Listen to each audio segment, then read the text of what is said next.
Klabu 12 ze zigenda okubeera mu nsiike enkya mu ligi y'eggwanga ey'oku ntikko eya Uganda Premier League. Ogumu ku mipiira gino gugenda kubeera wakati wa Bull FC ng'ettunka ne Lugazi FC, guno nga gugenda kuzanyibwa ku kisaawe Kirugazi Stadium e Najjembe.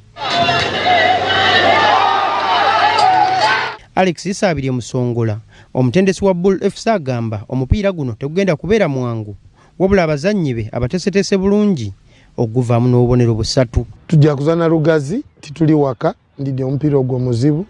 Lugazi yakamala okukola draw n'imbalala nga titibali waibwe, so ndi tiimu yetegeike bulungi. Aira twena twetegeike, twenda kufuna buwanguzi obwo. Twidye nga tugezaako okubona nga tufuna points 3 buli mupiira gwe tusamba. Omupiira ogwokubiri gugenda kubeera wakati wa KCCA FC ng'ekyaziza UPDF FC ku kisaawe ki Philip Omondi Stadium.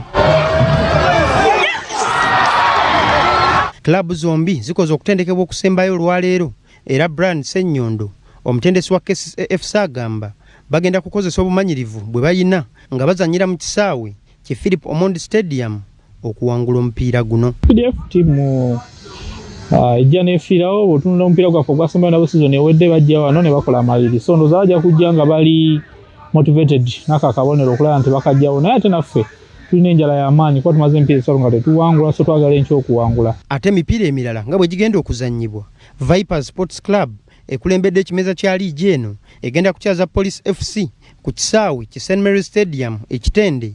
Calvary FC egenda kubulonda ne URA FC, Entebbe UPPC egenda kuttunka ne Maroons FC, n'ogwa Buhimba United Saints ng'ekyazizza NEC FC ku kisaawe ki Royal Park e Hoima. Weewaawo amawulire gaffe ageesigika bwe tutyo tugatambuza era tugafundikidde. Nze Justin Birungi.